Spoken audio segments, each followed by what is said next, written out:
Welcome to your bi-weekly murder, a show where we discuss the saddest, most tragic, or most disturbing murders of the past 2 weeks, as well as caught murderers, updates on past cases, and perhaps even your occasional serial killer.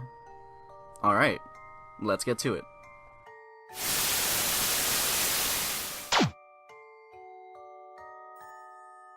We're starting with a pretty heavy crime this time around. On January 12, 2018, headlines in Nashville, Tennessee reported 3 dead in an apparent domestic shooting and carjacking. On that Friday afternoon, police witnessed a horrific sight when neighbors called 911 after they heard gunshots. In one of the local homes in Nashville, police found the bodies of 2 children, Sammy and Samir Daniel, ages 5 and 8 respectively. They also found their mother, age 45, Darnika Daniel, who was taken to the hospital in critical condition. Police quickly identified the perpetrator as 24-year-old Keshin Brooks. However, by then, he had already fled the scene.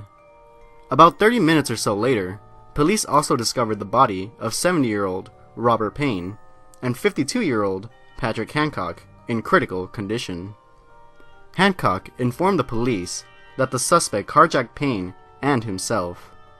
He apparently shot Payne, killing him instantly, and pistol-whipped him, which he then followed by shooting him in the arm.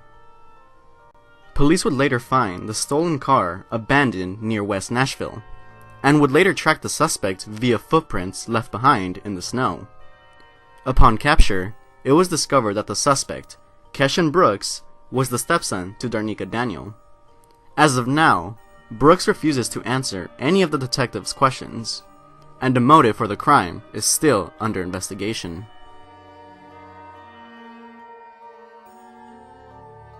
Early Saturday morning, police were called to the residence of a Mississauga, Canada citizen after receiving a call about a domestic disturbance. When police entered the home, they discovered the body of a woman, whose identity has yet to be released, lying on the ground, stabbed to death. The accused was a 61-year-old man who, after a quick altercation with the police, was arrested and taken into custody. There were also 2 teens in the home during the stabbing, whom we assume to be the women's children. Luckily, none of the 2 were killed, but one had to go to the hospital for a serious injury, albeit a non-life-threatening one. Any further information about the accused and victim has yet to be released, although police are continuing an investigation to continue if the accused is actually the one to blame, as he too had been seriously injured during the process.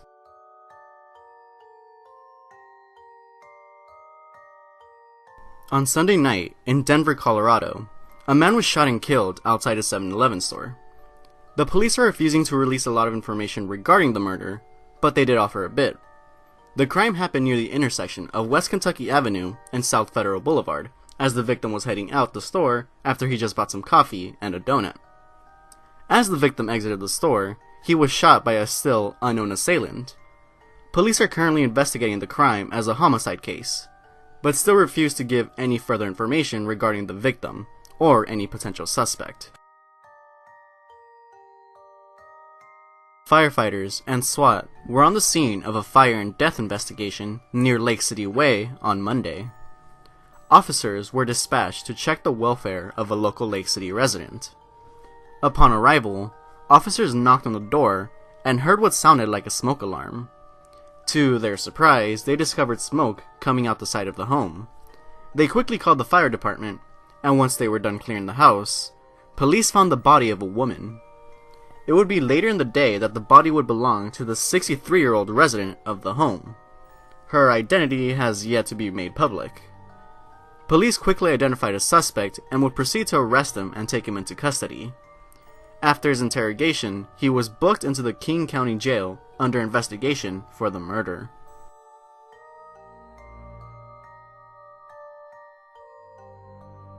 Police were quickly dispatched to 1613 Moswood Court off North Juniper Road in Garland at about 3:30 a.m., where they found 2 people suffering from gunshot wounds.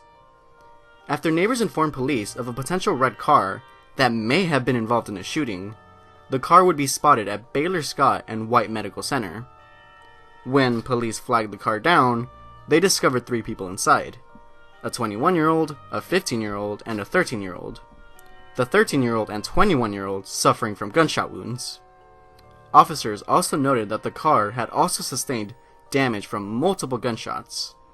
The 21-year-old, later identified as Axel Sanchez Orozcoand, would sadly later die due to the severity of his wounds.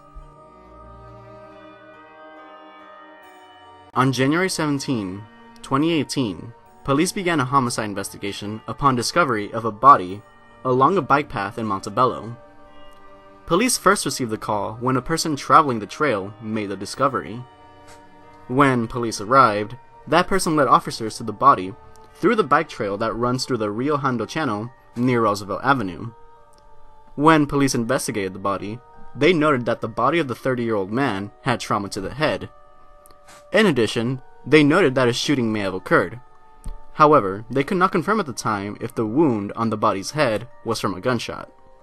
Interestingly enough, police would later find shell casings near the victim's body.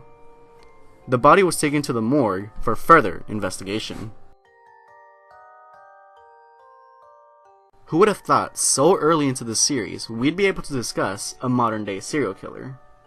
About a year ago, 2 gay men, Selim Ensign and Andrew Kinsman, have disappeared from Toronto, Canada in spring. Ever since their disappearance, police have continued to keep investigating in search for an answer. 1 year later, they may have finally got one.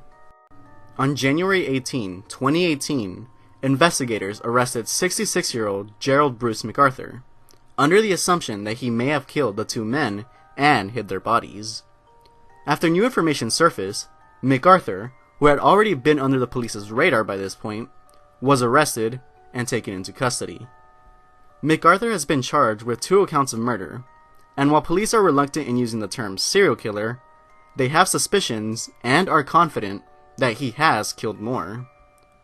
Both Kinsman and Ensign were active on dating apps, as was MacArthur. Using new data from these apps, it has been discovered that MacArthur at least had a sexual relationship with Kinsman, prompting his arrest. As of yet, the bodies of the 2 men have not been discovered, but police claim they have a pretty good idea about how they were killed. On January 8, 2018, there was a fatal shooting in Camden, New Jersey. Police found the 17-year-old victim on the ground on 29 and Clinton Streets at about 1:20 p.m. Not much is known about the victim, but police managed to identify a potential suspect. 1 week later, after no new evidence surfaced, or capture had been made, Camden police are asking the public for help. The suspect is a 17-year-old African-American male with brown eyes and black hair, standing at approximately 5'10" and weighing around 160 pounds. According to Camden police, members of the public should not approach this individual. He should be considered armed and dangerous. If you see juvenile name removed, call 911 immediately. Here is the number of the primary detective if you have any information or see the suspect.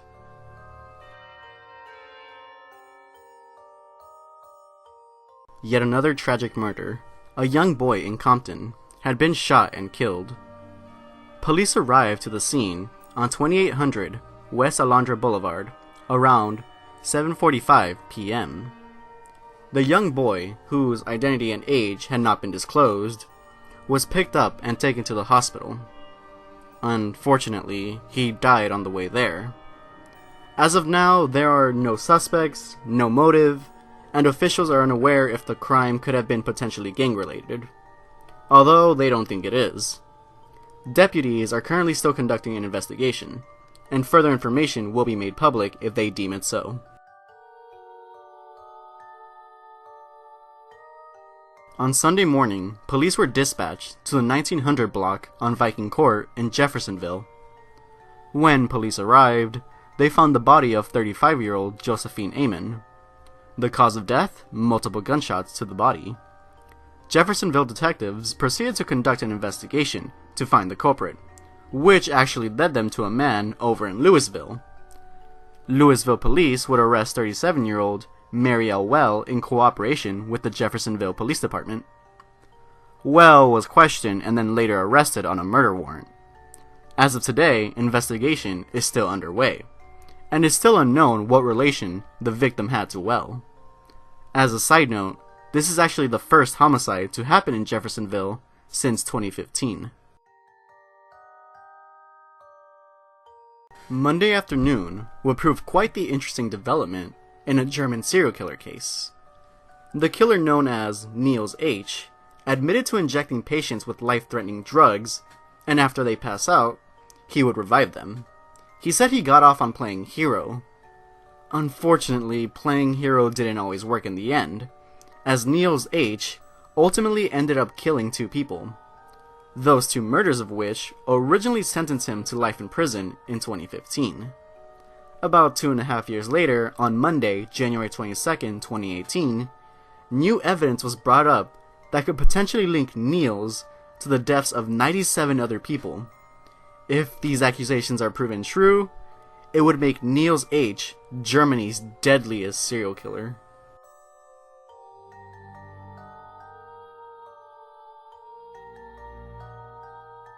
Montgomery, Massachusetts, is a town with a population fewer than 1,000 people, with 858 people to be exact. Or I should say 856, as of Tuesday, January 23rd, 2018. The small town lost 2 of its eldest citizens in probably one of the saddest ways, a murder-suicide. At around 9:30 a.m., police received a call from a man who claimed to have just killed his wife and was going to kill himself. Police rushed to the scene, but sadly they were too late.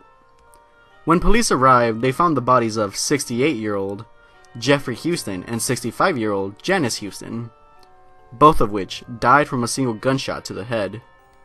Sadly, Jeffrey Houston also shot their dog as well. Houston was discovered on the floor, gun in hand. On Wednesday evening, Cleveland medical examiners finally identified the body of a 4-year-old boy who had been discovered about a year ago inside of a trash bag. As it turns out, the body belonged to Eliza Ruiz. Strangely enough, the boy had never been reported missing, and as for the circumstances of death, the medical examiner only said that they were suspicious. No murder charges have been filed yet, but Cleveland police think it is a case of homicide. The last crime on this list is a strange one. On Thursday afternoon, 18-year-old Angelina Hamilton was arrested after the body of her dead newborn had been found in the trash. The strange part comes when you realize that her parents didn't even know she was pregnant, and she also gave birth in the family home without anyone being ever the wiser. Police were called to the Hamiltons' residence after neighbors reported blood on a trash bag. When police arrived, they searched the bag and found the body of the newborn girl. They took Hamilton to the hospital so she could receive any treatment she may need, and then arrested her and took her into custody soon after. She is being charged on suspicion of involuntary manslaughter and child endangerment. Well, that's going to do it for this installment of Your Biweekly Murder. My respect to all the families of the victims. May they be in a better place. Murder happens every single day, so remember, be careful. You never know when something terrible may happen. And on that note, today may even be your last day. So stay alive. You don't want to end up on this list.